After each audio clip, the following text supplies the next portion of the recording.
The silent treatment is a pretty lethal method of abuse and control because not only can it bring up uncomfortable feelings and negative emotions, it can also do the most harm because you want it to end. We're going to talk about something you've all gone through. You know what I'm talking about. You get it right 100 times in the relationship, and then on the 101st time, you don't get it perfectly. Let me start with this. Most of us have been students at one time or another. I want you to imagine taking a class in which you were told that no matter how well you did in the class, even if your first 20 quizzes or tests were perfect scores, and then one day you're having a bad day, you don't do as well, and the teacher says, okay, well then that last test you took, that's your grade for the class. Your one bad day is your one bad grade. And it ruins your performance in the class, even though you did great. You were actually doing great. And then you get a C in a class that everything up till then had been an A. That would feel really awful, wouldn't it? And that right there is sort of the grading curve and the math of a relationship with a narcissistic person. Many of you can think of examples where you put your head down in one of these relationships and you got it right. You said the right thing, you did the right thing, you didn't do the wrong thing, you didn't say the upsetting thing, you complimented them exactly right, you noticed things you were supposed to notice, you validated them, you just got it right for days, for weeks, even months. You may even feel good about the relationship as you keep getting it right. It's as though you have it all under control. You knew how to walk on eggshells and not crunch a single one. But then one day, as always is going to happen in life, in one of these relationships, you did get it wrong. Maybe you didn't compliment something the way they wanted, or you didn't do it quickly enough, or you made an offhanded comment about something and they experienced it as a criticism, or they didn't like your tone of voice, or you weren't available exactly at the time and in the way they wanted. Whatever it wasn't right. And it resulted in some kind of narcissistic injury, and then the rage begins. It may be anger, insults, gaslighting, rage, but the hardest thing of all is that they may say that you always say that, or you never notice something, or you are never available. Your first instinct is going to be what? To defend yourself and pull out the long list of things that you've done completely correctly, especially in recent months. All the times you got it right, all the times you encouraged them and supported them and showed up. Well, the tricky part is, though, you can't say all the times you didn't say something that would set them off. Because, of course, narcissistic people do not think of themselves as being hypersensitive or thin-skinned. So all those times, because that was even harder, when you had to inhibit and catch yourself, you don't even get to bring that up. But none of this matters. Because if you do defend yourself, then that's going to defy the rule, and it's almost a law, of not going deep. And then you will dig your hole even deeper and having to defend against all the untruths and all the rest of it that you're going to have to face up to. It's not worth it. There's no point.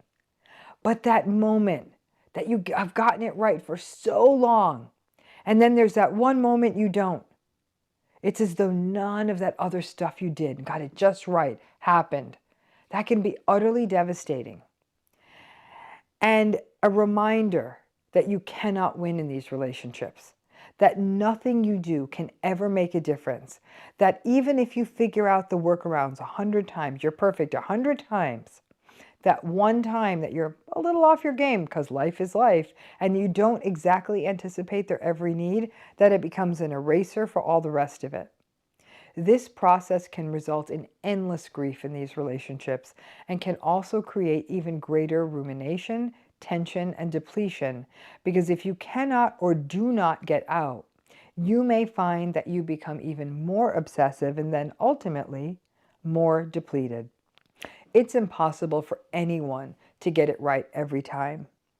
In a healthy relationship, there's something called fault tolerance. You can tolerate mistakes, right? That we may not get it just right, and that the healthy attachment we should have with a friend or a partner or a family member means that we can get past it. Well, that's not the case in a narcissistic relationship, which feels like an eternal game of gotcha. The difficult, not just, I know there's not just one, but one of the difficult parts of narcissistic relationships is that your life is like an iceberg, right?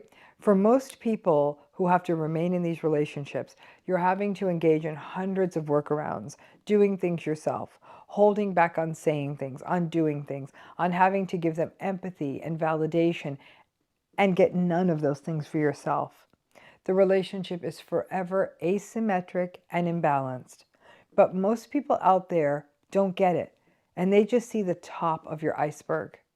You may make it seem as though you are getting along, or to the world that you and whoever this person is, you're getting along, or that the relationship is moving along smoothly.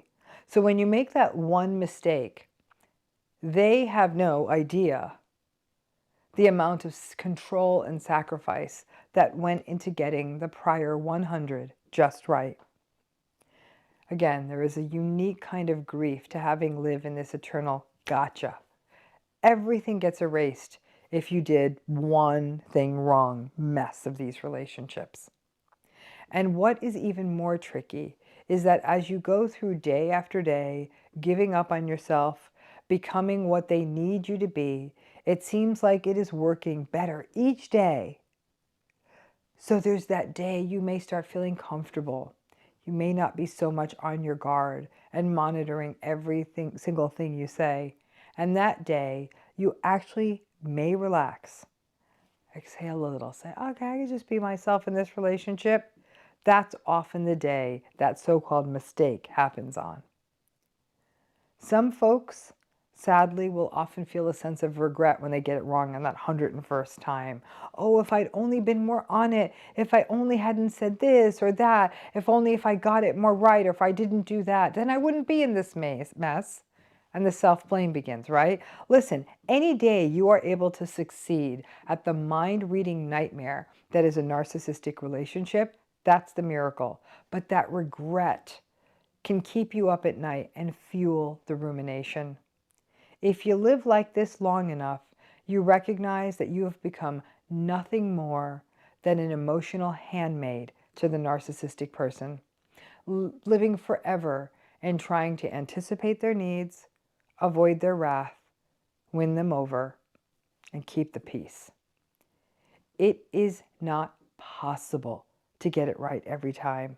And in some ways, knowing that the first time you get it wrong means that they have that memory eraser for all that you got right, perhaps that could just mean that you stop being perfect for them, trying to be perfect at least, that you don't play their grandiose ground game. You don't get into the mud with them, and don't expect that they will acknowledge you, but stop thinking that you can win at this game. You cannot manage this idea of one wrong move and it's over. This whole psychological series of booby traps, and the first time you trip the wire, the whole thing blows up. That's not a relationship. I have no doubt that this has happened to so many of you. Maybe the key in any of these relationships is to pull back and stop trying to make it work. Making it work isn't a thing in a narcissistic relationship because it really doesn't work. You are merely biding time until the one day you make that one mistake, if you do try to make it work. Making it work then means fully subjugating yourself and finding out that still may not be enough. Let this be that wake-up call that, again, you get in there, you do what you can, you recognize it's going to be a bumpy ride, but at least you don't kind of get into that game. I think of it as one of those games you see that with each successive thing you get right, the prize you get is going to get bigger, right? So the tension mounts. After question 15, you can make so much money, or move 10 or something like that. That the longer you're in the game, the fewer people are in it. So the stakes get higher. That's what these relationships are. With each thing you get right, those stakes get higher. Because it does mean that when you do get it wrong, as it were, there's so much to lose. All that time served, all that seeming goodwill. But if you give yourself permission to recognize this thing's going to topple no matter what I do, you might as well get ahead of it and topple it right out the gate. Why is it that the narcissist will blame you and even take sides against you, even when the other person is a stranger? Let's take that on. A lot of you asked about this. Like I said, this is a question and a request that has come in several times in the past few months, and I'm finally going to get to it because I do think it's a very important question. It's a question that comes from people who are stuck in narcissistic relationships of all kinds. Intimate relationships, family relationships. The question is actually a rather simple one, with a kind of complicated answer. Why does the narcissistic person always blame me? Now, you know why they don't take responsibility themselves. Why blame me? In essence, why do they take sides against me? Even when the other person with whom they're agreeing with and taking sides against me is a stranger or someone who's relatively insignificant in our lives, like somebody who picks up the trash or a server in the restaurant. So we come back again to the almighty concept of triangulation. It is a comfortable spot for the narcissistic person, and they like to triangulate. They triangulate in everything they do. They gossip. They spread innuendo. They engage in smear campaigns. They also like to think that they have lots of power, too. Well, I know a person who runs that place, and if that person steps out of line, it's just a few phone calls from me. Better not step out of line. And they're fond of thinking they have that power and they can affect someone's life. They take sides and they like to tell each person in a scenario what they want to hear. So ultimately then, the narcissistic person is at the center of it all and can get all the information and keep changing sides like some kind of a psychological double agent. The only thing they do is ensure that they keep all the power. And as part of this triangulation, they do it all the time without thinking. This gets mixed up with another key dynamic in high conflict personalities, like narcissistic personality, which is blame deflection. It's a big part of their not taking responsibility and shielding themselves so their shame doesn't get activated. Then there is a final ingredient, and that is their need to maintain dominance in their closest relationships. So a stranger or a bit player in your lives is relatively meaningless to a narcissist, except as a source of supply. When a narcissistic person takes sides against you with someone else and deflects blame on you, they're kind of getting two for the price of one: supply from the stranger and power over you. It's why gaslighting works, because narcissists do not stop at just gaslighting you singularly.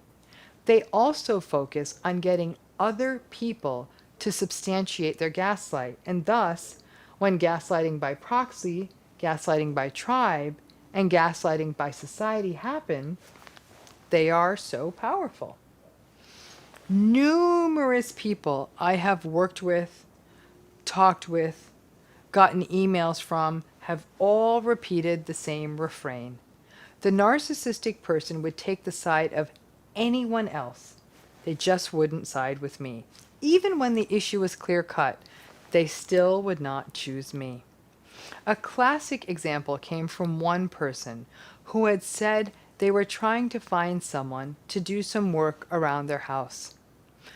The woman had told me that her husband was a controlling, malignant narcissist. This contractor person who came in was wrong about the job. Their bids were too high. It was so clear they were getting fleeced. And the husband still sided with the contractor, criticized her, basically told her she didn't know what she was talking about. She, in fact, had spent months researching it and knew what things should cost. And yep, they ended up getting fleeced. And then the malignant narcissistic husband blamed her for the job costing too much and not going well. The narcissistic relationship is the perpetual catch-22. No matter what, you will never come out right. This has even come up with people who were telling me that their narcissistic parent would side with a long-lost relative against them, even when they were trying to protect their own parent, give their parent good guidance. The parent would then tell them that the long-lost cousin or uncle or something knows better than you do. I have repeatedly heard it come up with servers in restaurants where the narcissistic person would side with the server and then critique their partner's choice, saying the server's right, you're wrong. The frustration is that because many people stuck in narcissistic relationships are nice people, they are actually sometimes trying to steer the narcissistic person in the right direction, helping them make an informed choice, protect them from being taken advantage of. And then, because of the narcissist's constant drive to triangulation and their need to dominate, they will literally not listen to your guidance in favor of a stranger and sometimes screw themselves over. And that's their problem. One of the best pieces of guidance I can give is don't try to stop the narcissist. Let them fall flat on their face. The challenge, though, and I understand this, is that if your shared finances or elements of your life are linked in with the narcissist, like their house or bank accounts or something, as their fortunes fall, so do yours. So that face falling option is not necessarily a good one for everyone. And if they do fall on their face, they're going to blame you anyhow. It's demoralizing because for many people, this triggers a core wound of feeling as though, remember back to childhood, their parents didn't have their back, especially for those who were the scapegoat in a family system. To have a parent choose someone else for whatever reason is quite devastating for a child who looks to a parent to be an advocate. So when this dynamic repeatedly reproduces in a significant adult relationship, it can be unsettling and saddening. But there is also a different feel to this, which goes beyond the narcissist just choosing or aligning with a different opinion, but actually blaming you for something that someone else did. It can be any number of situations, but ultimately they hold you responsible for someone else's actions. And not only does that feel like a sort of breach of loyalty, but a breach of the facts. You then fall down the rabbit hole of defending and explaining, which only makes it worse. And then you are left with the double devastation of the gaslighting fallout, but also the wound of the lack of loyalty from what is supposed to be your person. You never had the loyalty anyhow, but it really stings when they're, again, allying with a stranger. However, this is what narcissists do. They triangulate, they dominate, and they deflect blame, which is why they do not have your back. And that is what this is about, having your back. Oddly, they seem to have other people's backs, but that's temporary. If another person was in your seat as maybe the partner in a significant relationship with them, trust me, they wouldn't have their back either. Life is a big chess game of creating dominance and alliances for the narcissistic person, and all of it is in the almighty pursuit of narcissistic supply and shame shedding. This video doesn't make it feel any better. Being blamed for someone else's stuff or having your partner ally with someone else or simply your narcissistic person not having your back, it doesn't feel good. It really doesn't feel good when it's family or a partner, obviously. But that's the territory of these relationships. Maybe knowing it may take a little bit of the sting out and help you realize it is not you, but that you are being subsumed, you're subsumed really into being one more piece in the larger strategic chessboard of their lives. So yeah, they are often going to take sides against you. Don't even try to engage with them about it. It may end up costing their money. They are going to blame you. Radical acceptance. That's how it's going to go down, and that's it. The silent treatment, the silent treatment. You know, we think it's just this annoying thing of being in a house with someone who's not speaking to us. Let's talk a little bit more about it. Have you ever been subjected to the silent treatment? Really subjected to it? It's rough. A few hours, maybe a day of it, that's still uncomfortable. But we can get through. But what about a few days, a week, a few weeks, or a month? It can get really bad. Well, what happens then? Well, most people, when faced up against a silent treatment, will give in. You may say whatever you need to say to get them talking again. You may even apologize for something you didn't do. It may even be that you called them out, like initially what started this is you called them out for a betrayal, for example. And they punish you for that calling out by giving you the silent treatment. So you may then find yourself after a few weeks or a month, you may find yourself apologizing for pointing out their behavior. It's not as simple as they hear what they want to hear and then the silent treatment ends. No. It's more than that.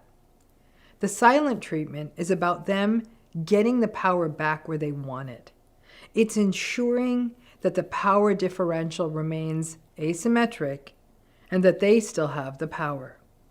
Using that betrayal example again, if they are the one who was cheating or lying or got caught out in whatever their betrayal was, that hurts to be betrayed, right? And most of us, when we become aware of a betrayal, we'll want to say something, to confront it, to have our experience seen and heard, and to share our hurt. Well, at that moment, when you've spied a betrayal, and you know or you're clearly aware of what they did to you, the power balance of that narcissistic relationship gets thrown.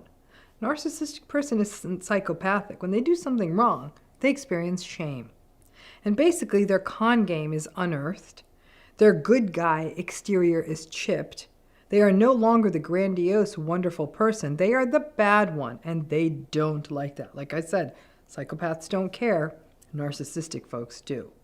Well, when that happens, they may do some gaslighting, some darvoing. They may play the victim, become sullen and quiet, and then they may go silent. This may not just happen in cases where you point out betrayal. It may happen if you criticize them or question them. All of these behaviors threaten the asymmetric power balance. You are telling them that they are ordinary, that they are not perfect. With grandiose and malignant narcissistic folks, they may just yell and scream at you. Vulnerable narcissistic folks are much more likely to use the silent treatment as their go-to, because all narcissism does have a vulnerable piece built into it, and especially as the narcissistic person recognizes the power of the silent treatment with you, they will use it. And after they gaslight you or get outwardly angry at you, and especially if you choose to sort of stand your ground, the silent treatment is often where they go, and they are good at it. Most people in narcissistic relationships are empathic, and you just want to remain connected. So the silent treatment as their tool and their weapon has so much more power as a way for our behavior to end up being shaped in these relationships. The silent treatment coerces a response from us, and often a response we don't want to give, but we give it to start the tap running again. And for many folks, being put through the silent treatment really feels like an abandonment. It may bring up childhood experiences of a parent going silent when we dared to speak against them. It can create feelings of panic. The silent treatment can also bring up feelings of guilt. And some people have said, well, they aren't yelling at me, so maybe this means that they are really hurt. And folks will say that being given the silent treatment will bring out strong feelings of guilt and even pity. For other folks, the practical limitations of the silent treatment are the issue, and the negative impact, for example, on children who may be suffering from the tension, or coworkers, or family members, or anyone unfortunate enough to be in the circle of this. And you may feel responsible for that awkwardness. Whatever it is, after a while, being yelled at seems like a walk in the park compared to the silent treatment.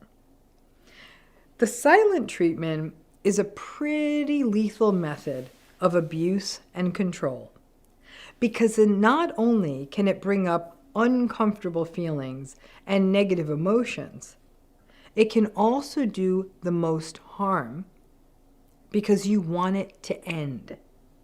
And the discomfort, the possible guilt, the desire to get rid of the uncomfortable feelings of abandonment you're experiencing, the wanting to make things feel normal again, can mean that you start giving in to their point of view. Saying things like, you were right, I was wrong, or even copping to things you didn't do. You're right, I'm being controlling, I'm not always nice to you. Yep, you're right, when I talked to that guy who was helping us in the coffee shop, I was being totally inappropriate when I talked to them. Because when you do this, you restore that power imbalance that they need, and you reduce the narcissistic person's tension, even though you're feeding a delusion. And they may even shame you with a little, see, that wasn't so hard to just say the truth. That's all I wanted. It feels gross, but the silence is broken. And the physiological relief we feel that the silence is broken can make this lie that we told to end the silence feel like truth. Here's the problem. The more times that you have to capitulate to these coercive silent treatment confessions, there's a few things happening. First, the narcissistic person is learning that the silent treatment works really well to get what they want. So guess what? They're going to do it again. Second, each time you do this, you are sinking deeper into a narrative of, I'm the bad one, and I am the bad one, and they're right, and I should have never done or said what I did, or pushed back or accused them. If you are stuck in a silent treatment relationship, you may still be quite trauma bonded and confused, and the tension of the discomfort of the silent treatment can make it difficult to see it clearly. It's not as simple as, I am going to say what I need to say to end the silent treatment, and we can just keep our lives moving. There is some investment in the relationship, and we are learning not just to say untrue things, but we start to believe these things that we say, and we start holding back on ever exerting our needs, being open, or pushing back when things are unfair or harmful in these relationships. Because in more severe narcissistic relationships in particular, this means the silent treatment slowly indoctrinates us into not speaking up or pushing back or voicing a belief or giving feedback. Interestingly, rage and anger can feel more engaged than the silent treatment. Rage and anger may be scary or unsettling, but we can fall down the rabbit hole of believing that at least they cared enough to scream at us. The silent treatment can feel as though the narcissistic person is disappearing. And while someone yells at us, there is some sense that they are something to us and we are something to them. With the silent treatment, because we may be the one who may ultimately have to endeavor to end the silence and stonewalling, it can drive the sense that we are the more active participants. We are the ones who are doing and saying things, and then drive more self-blame. And most often, it can just look like us just giving in to the narcissistic person's version of events. It's a short-term play that can be lethal for us in the long term. Say what we need to say now to at least make it less awkward and to connect with them again. But in the long term, we almost have to buy into the lie and buy into the sense that we are the ones creating the problem. And slowly, we get indoctrinated into silencing ourselves, because that ends up being the painful reversal of the silent treatment. Their silence ultimately silences us, because for many people, the fear of being abandoned far outweighs the fear of being raged at. The back end of this is that we start to believe what we are saying, even when we aren't doing this to end their stonewalling and silent treatment. And it seeps into our identity at large and our identity within the relationship. We really start holding on to this idea that I'm the one who's demanding, critical, dominating, suspicious. The words we engage in to end these silent periods become our new reality. So unless you understand these dynamics, these sort of silent treatment episodes can feel like a slow buying into these distortions. And over years of this happening, we look up and we genuinely believe we are the problem. And we may need to be deprogrammed before we can heal. One thing to remember is that the silent treatment is not a person asking for a moment to gather themselves, or of a person feeling tentative after being yelled at. The silent treatment is stopping any form of communication. And it can also get to be quite triangulated at times, with the silent treatmenter doing things like asking someone else to pass the food at the table. Hey kid, can you ask your mother to pass the yams? I mean, the whole thing is petty and passive aggressive. Going no contact is not the silent treatment. The silent treatment happens while the person continues to be in your space and sort of interact with you in physical ways. They're in the house, they're in your life, you are seeing them, your kids are seeing them, they are walking your dog, you're working in the same office as them. The silent treatment is them getting to play the ultimate victim. And the only way to end this dynamic is to say or to cop to the idea that you are the one who's the offender. And that's actually really messed up. Sometimes people who are subjected to the silent treatment in relationships are told that for the silent treatmenter, the silent treatmenting is their trauma response, that they go silent because they are overwhelmed. And believing that can also magnify your guilt at being mad about it. That doesn't ring entirely true, because it's very clear that just giving the silent treatment person time to re-regulate should be enough. But no, you have to eat your own shit or make a false confession to get them to speak again. That's not a trauma response, that's a manipulation. Ultimately, the silent treatment silences us and makes us feel that we are the perpetrator in the relationship. And because the silent treatment is so common in vulnerable narcissistic relationships, the type of narcissism that is so much more difficult to spy, especially early on, we may be surprised by how much more powerful self-blame and guilt feel in these relationships.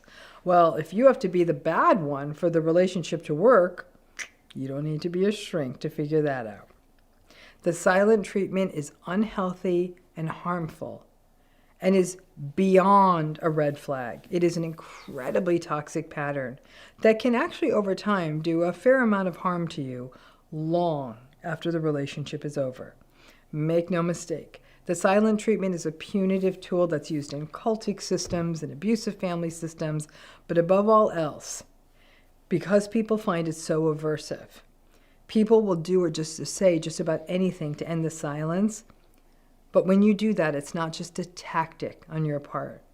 Slowly but surely, you have to buy into the lies and the narrative of the narcissistic person to stop this silent treatment from happening. And even if you can adjust to the odd tension of being in a home where someone doesn't talk to you, especially if there's others involved like kids, you will feel like you have to break through that, or if even other people come over. It's always so interesting to me that this onus is still put on, not the person who's giving the silent treatment, but the person who's still sort of trying to keep things running normally, as though everyone has to cater to the silent treatmenter. It's highly manipulative, and it can really do a number on you. So blackmail, right, which is a colloquial word for extortion, right, which is this shakedown. that you have the goods on someone, or you even have information on someone that you threaten you will make public if they don't give you money of some kind, right? So the most standard would be maybe you have a picture or an email or incriminating, damning email, and they're like, I'll keep this a secret if you give me $10,000, right? That's typically what we consider blackmail or extortion to be, right? And in many of these kinds of extortionate situations, what happens is that over time, it's never just once. And then once they know they have a live target, the blackmailer, the extorter has that person in position, that they'll keep sort of going back to the well, right? Keep that model in mind, because emotional blackmail is one of those things that we get asked about. And then I was looking at the literature about it. Everything that was being described as being emotional blackmail, and I took some notes here, right? So things that qualify as emotional blackmail are the silent treatment and withholding, being a victim. They'll be a victim, and if you don't do something that they need or give them something they need, that something terrible will befall them. So they'll be yammering on about their money problems, and will come to you saying, oh, I just got the eviction notice, or soon I'm not going to have a car, or I'm not going to be able to go see my family for Christmas. And so it's manipulation, right? By them playing the victim, the idea being that you would step up. If they don't, they also will try to get their way by being moping or sullen, and that if you do give them their way, then they will pop up back to life and you'll have a cheerful person in front of you. And won't that be great? Future faking, which even though the emotional blackmail literature doesn't call it that, it's a lot of future faking. They'll also do things, they'll make a promise based on a future thing to get something from you in the present moment. Another thing that comes up as part of emotional blackmail is that they'll bring up a thing that they did for you in the past, and then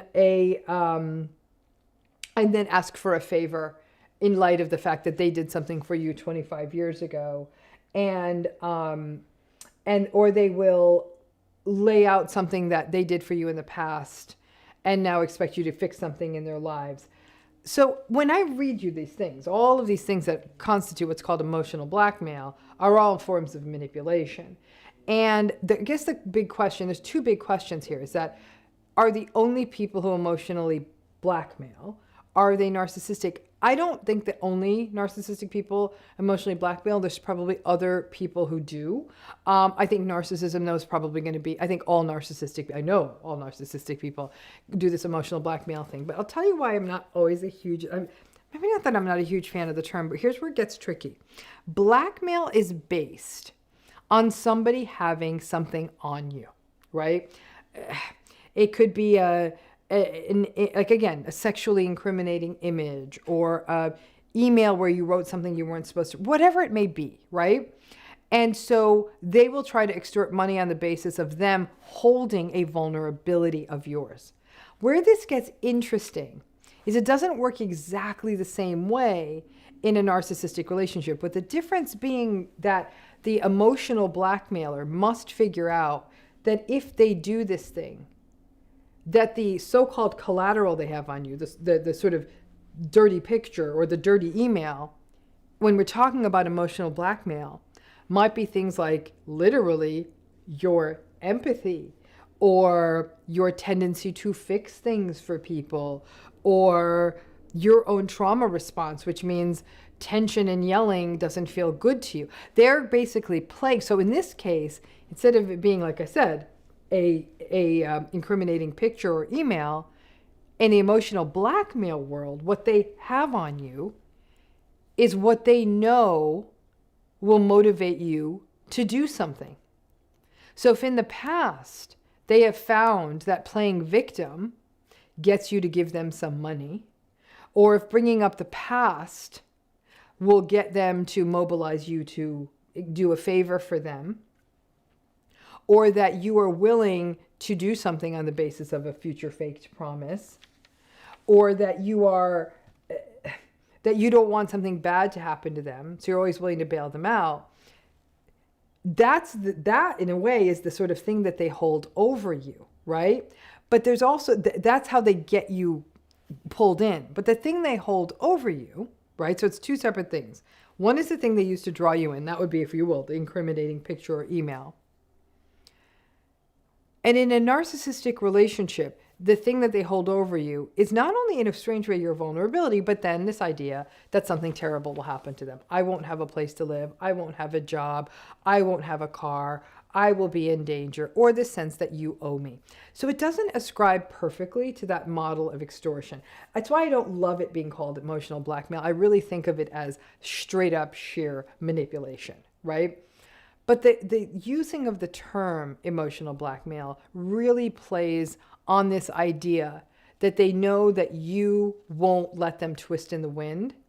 So they'll hope you're going to offer it to them in a nice, easy way, but that they will let it get all the way to the point where the terrible thing's going to happen. Because now you're in a catch-22.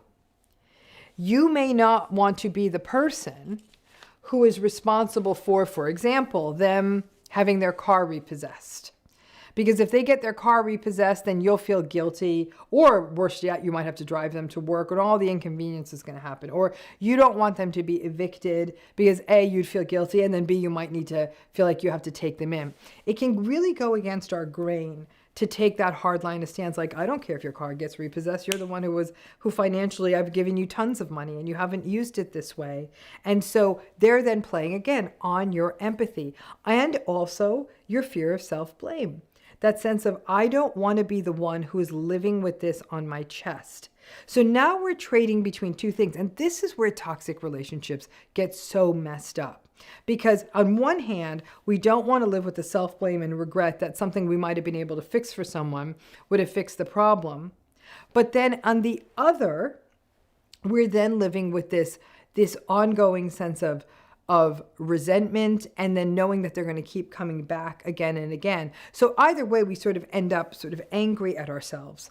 But this kind of catch-22-ness, again, is a hallmark of all toxic relationships. But because for people who are decent people, if you do care about this person, even if you've completely had it with them, you don't want them to be in this situation. Now, emotional blackmail, for example, is not unusual in people living with addiction.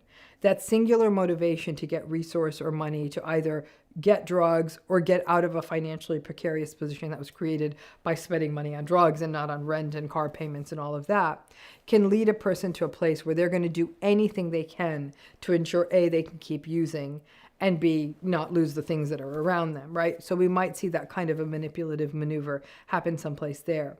But even then, in most of these cases, when a person's engaging in this so-called emotional blackmail, antagonism and narcissism are at the core of it. Where it got really wonky is the emotional blackmail literature is a very different space online, if you were, than the narcissism space. And a lot of the guidance given to people who are going through emotional blackmail are things like state your case, set boundaries, talk to them about it. I'm like, whoa, whoa, whoa, whoa. This is going to work for no one ever. So I think that one of the challenges is that I'd have to say, if you're going to push back on emotional blackmail, you have to get comfortable with being uncomfortable. And what I mean by that is that just like in any sort of extortion scenario, even a traditional blackmail extortion scenario, it's the moment you say, then go public with the picture. I'm not giving you any money. And you call their bluff. Now, maybe they will, and then you'll have to deal with whatever fallout of whatever picture they claim to have, or they go away. And in this case, the becoming comfortable with the discomfort is that if you don't say, no, I'm not going to do this, they're probably going to figure out, even if they figure out another person to emotionally blackmail. But what might happen is they may step out of your life. There'll be that sort of abandonment after gaslighting, for example, we see with people. So you may actually lose this person. They may paint a picture of you as being cruel and cold and unyielding and unforgiving, which may not be how you view yourself. So that may be uncomfortable. You may actually literally worry about what's going to happen to them. So that may be uncomfortable. But as, again, in most blackmail scenarios, most extortion scenarios, as it were, the only way is to not play in the first place. But that really requires nerves of steel. And that's not always a strength for those of us who've been through narcissistic relationships. But while I do see that emotional blackmail It has a gaslighty feel. It has a future faking feel. It definitely can present in any form of narcissism. Vulnerable narcissistic people in particular are really good at using the victimhood and the sad sack stories to draw people in. Malignant narcissistic people may use much more heavy-handed plays to get what they want from people, but it is very much something that we see as being a part of the narcissistic relationship picture that has tones of, like I said, gaslighting and future faking and manipulation and all of that. But it can show up in other kinds of relationships as well. Whenever we do something that we don't want to do, but we're doing it in order to sort of keep the peace or keep a relationship going, it's a pretty good sign that you are being emotionally blackmailed. There is no easy answer here. But one thing you really want to do is something we do in this whole world of narcissism all along. Pay attention to when someone does this to you. Because even if you do give into it that one time, give them the card payment, give them the money for the rent, they are going to do it again. So if you're going to do it, at least let it be a gateway to radical acceptance. Because now, I'll tell you, this will never be a healthy relationship in your life. And to keep your eyes open and be wildly aware of this being the dynamic, so you know whether to disengage, stop investing money in this, or at least see it clearly so you can protect yourself in other ways. So them's the mean streets of emotional blackmailing. Again, I'm not sure how much of a fan I am of the term, but it's definitely, the dynamics are definitely a classical part of every narcissistic relationship. Thanks again.